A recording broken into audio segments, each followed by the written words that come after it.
Yep.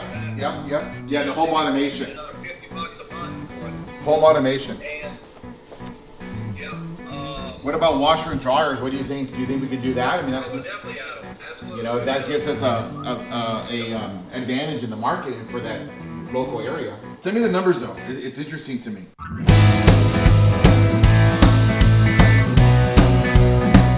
I pretty much set the expectation. I don't want to ruffle feathers. I want to go and just keep it steady for 60 to 90 days and we figure out what we got. You know, don't be pushing anybody out. You know, and we can do the rehab. Yeah, well, I don't think it is. She said it's gonna be a little dirtier than but it's not gonna, you know, we'll just be smarter. We're just not gonna, we'll know exactly what renewals we have. We'll keep sending the renewals out and we won't push anybody out, at least until we have the demand coming in. So I mean, you're always better to, you're always better when you have some momentum and some leverage at 98% than you do when you're at 88. Because it can go south on you real fast if you push the wrong button. Which, did you see the numbers? Did you see Maple Trail today? I did not. And I talked to Tracy about some other stuff, but it's better, right? They're killing it. Oh yeah. My gosh. There's only been 2 days in the last 30 that they didn't lease. But I want to show the group what we can do. I want to show them what the company record looks like now. I want them to show how some effort and some attitude with some proper motivation can come in there, and you just fine tune the way we're presenting, you know, the pricing. I mean, it's, you know, they're doing something good there, or there's just a stronger hunger in that area for a better rehab product. Good morning. Hey, good morning. How are you? Happy New Year. But I wanted to come check in with you, see how your holiday went, see how we're gonna work together in 2019 and blow it up. Well, I've got a 400 unit deal. That's a kind of a B-type deal I could send. I like that. I don't know if that would work for you now, but everything works right now. I'm closing on that deal up in Alvin and closing on the other deal in Meadow Park a few weeks ago. So I'm hungry. I'm not talking hungry hippo hungry. I'm really hungry. Really? Okay. I got to buy something. We got to move. Well, I love it. We had a really good January through September. And then it's just like, I'm sure you heard this, right? Like this Hurricane Harvey thing just came in and the last quarter was just garbage. And it took us until December to kind of like really start to figure it out. And we had to go more aggressive than normal on some of our pricing, but at least, you know, it worked. You gotta stay in front of them. You gotta talk. You gotta kiss hands and shake babies. I mean, no one's gonna call you and say, I got the deal of a century. You're gonna have to go find it, you know? And it just, it's opportunity, man. Opportunity knocks, but sometimes you gotta put the door there so that you can hear the knock.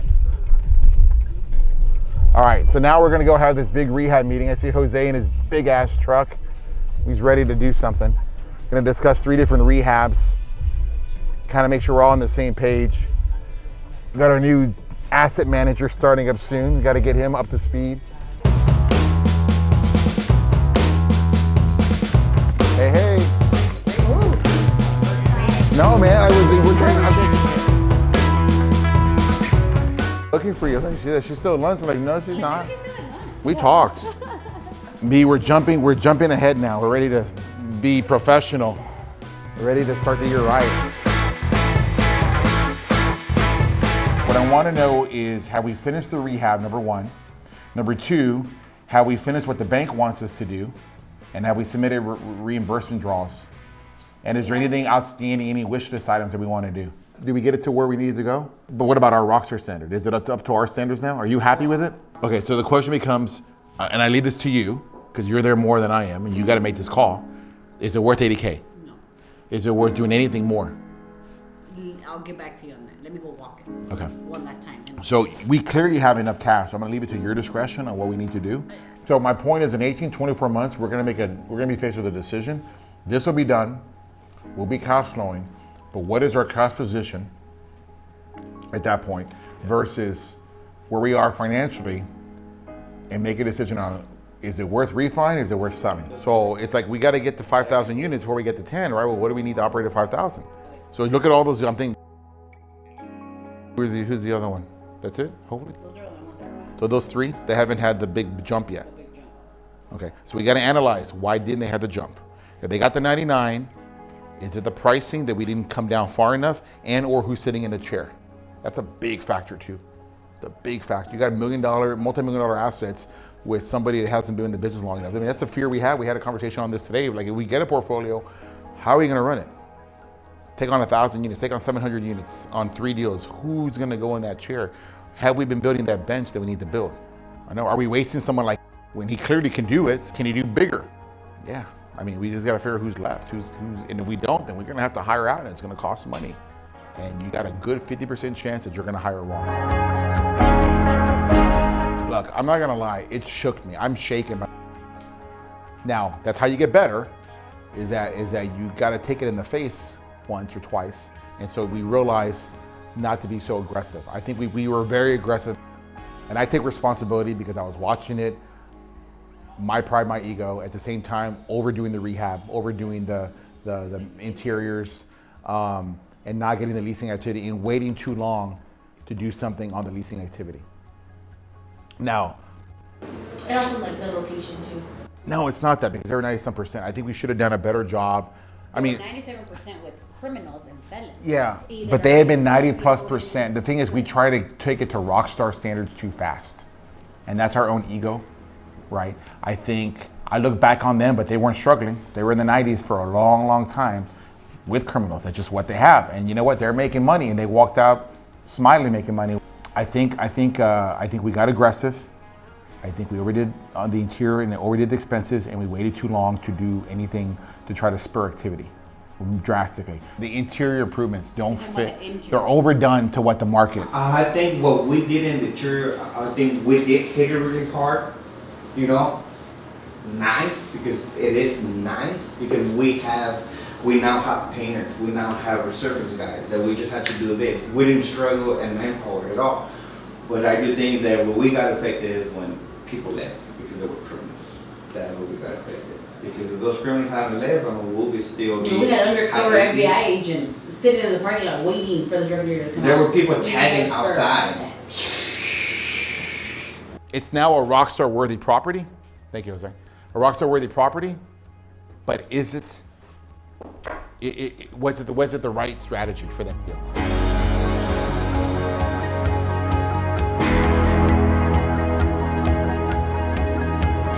It was a good meeting. So we need to do more of this first week of the month. We analyze what just happened. We have the end of the month reports, just like right now, have come in. I mean, this is the tip of the spear right here. If it doesn't get fixed here, it trickles down and it gets worse.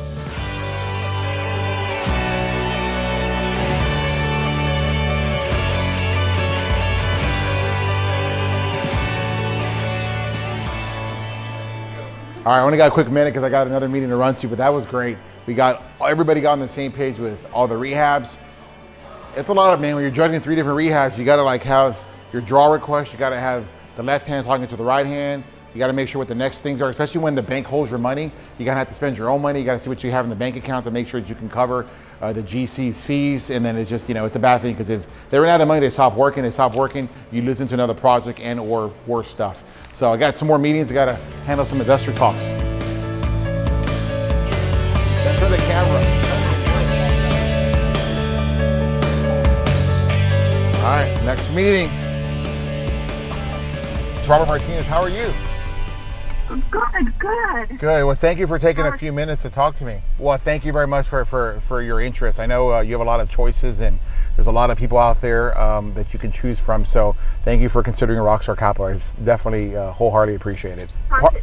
That's right, that's the one that's like the, I don't know, if we had to roll out the red carpet, that would be the property that we would showcase. I mean, that's a recent Houston Apartment Association Property of the Year winner, but its claim to fame is that it's got the highest reputation management in the entire city. In other words, the best reviews in the entire city go to that property. And it would be ranked, I don't doubt it. Yeah, number 2 nationally, and number 2 statewide, and number 37 nationally, according to the last numbers that came out in the summer. So yeah, I was really excited to show that one. That's where we showed our 3D tours. We showed all of our virtual reality that we're doing. I mean, so it's really exciting. I'm glad that was your introduction to Rockstar. You were absolutely my very first introduction once my feet hit Texas. That's awesome. One of the moments that you seemed most proud was when you showed the video of you doing the breast cancer walk for your mom. Yes. And the way you treat your family, and I said that to John Pry and your staff, and just your outlook and on loyalty and things like that. And so So I did meet you for a few seconds that day when you were at the front stage, and I remember telling you that if that the whole world would be a much better place if everyone treated others as you do. You know what? I remember. So- I remember hearing that. Wow, that is so nice of you. I mean, I don't even know what to say. I'm almost speechless. Thank you so much for taking recognition and notice of that. You know, it's been, you know, a passion project of mine. The company's adopted it. Everybody knows somebody that's been affected by breast cancer, right? And so it's nice to be able to raise awareness. You know, I don't know if you follow me on social media or not, but you know, we did a lot for this year's breast cancer walk. We had, you know, a mobile screening unit, and we were able to supply 18 mobile screens to our residents at one of our properties. We were able to, we were able to adopt a family and help them cover their medical costs. And then of course we raised, you know, $10,000 for Susan G. Komen through our walk. And so it is our third one. I can only imagine how much bigger and better it's going to be next year. It's going to be fantastic. So thank you very much for those nice words. It's definitely a team effort. I have a philosophy that I think many have adopted. You back the jockey, not the horse. You know, you just make sure that you have the right guy that's been through the wars, been through the battles. I think you have a lot of peacetime generals out there, and when stuff hits the fan, you find out what everybody's really made of. I've been very fortunate to have been in this business for 11 years, so I've seen a couple of recessions. I've seen the recent Hurricane Harvey slow down and been able to kind of overcome that. I think a lot of these guys that buy deals, you know, they're very excited, but they don't have any experience. And when it starts to get a little turbulent, you know, then there's some issues there. So if there's ever a moment where you feel the deal isn't right for you, please let me know. You know, and then I'll be able to work with you on that and find somebody. I mean, as you said, I don't have a shortage right now, fortunately, right, of people wanting to do the deals. You know, across a 10-year period, you should be looking at anywhere between a 250 to 300% return. I mean, that's what you should get if you've got the right deal, because as time goes on, you see rental rate increases, right? And you see movement, and you see expense optimization, and you just get a better, cleaner clientele. And what happens is, as the longer you own it, the NOI gets better, because you start filtering out some of the people that, you know, that you inherited, but later on maybe don't want to absorb your rental increases and or, you know, feel like there's other properties that are a better fit for them. But you get a lot of stable people along the way. And so we make all of our money on the renewals, not when people move in. So the more stable the property is, and that happens after a period of time, you start to see the NOI boost. And that's when the real valuation happens. And that's when you start to see that 250 to 300% return after 10 years. Right. Yes. No, and I started when I found the name, when you sent out the materials yesterday with the name of the property, I just looked the property up. Yep. And I like to get a feel Sure. for it. And so you mentioned it in your 8-minute video there when you were doing your due diligence about Yes. the tenant that has renewed 21 times. Well, I saw a review from her Oh, wow. online. She has a review on there right now for Newport Oaks, saying, I have renewed 21 times and it's a great place. And it gives her name, Lillian Gilliand, and she's so proud to be living there. And I was like, that's who he must be talking about Wow. in this little video. That's awesome. That's awesome. Hey, how are you? Hey, man, how are you? I'm good, Robert. I'm watching your video right now. Oh, wow. Okay, well, push pause. I don't want you to miss any moments. Done deal. How you doing? Which video are you watching? The Newport Oaks due diligence, or are you watching the one I posted today on Facebook? Nope, before the ink dries, because I haven't had a chance to even look at everything. So, Okay, great. so I figured you wanted to reach out, and I wanted to listen and talk and answer and ask any questions or whatever. So, Well, first of all, congratulations. Thank you for joining us. It's an honor for me. I know you have a lot of choices out there, and so thank you for sticking with it. Again, it helps when you connect with somebody over the phone once, and a deal's coming up soon. It's all about networking, right? So when I saw your name, you know, it was like, even though I had other people that I know want to do the deal, you know, I remember talking to you and connecting with you. So that definitely helps a lot. I appreciated that. I figured as much, and you are a man of your word. Yeah, I try to do what I can. You know, we just did a $265 million insurance renewal, and I basically just got the overview and somebody else signed off on it, which is a blessing for me. That was huge. That's great. You know, that's great. I had somebody. It was December 31st. I'm sitting there working on this deal, and at 3 o'clock, I get an email from somebody who's 3 days into her vacation, sending me reports on lead generation and how our activity this month was up higher than last month, and is even higher than July when I was supposed to be busy because we put the right pricing, marketing strategy in place. Right. So again, I'm focusing on what I do. I have a whole team focusing right now. I've got my assistant sitting in the car. I've got my cameraman ET in the car with me right now, recording this, right? So it's like I've got a machine, and so the machine is how we work, and that's the difference between me and maybe some of these other guys. They don't have quite the sophistication yet because they haven't been around as long, or maybe that's not their focus, But Right. I mean, I've been doing this since 07, and few others do it better. Well, that's what I love about you, because this isn't a part-time gig. This is your whole life.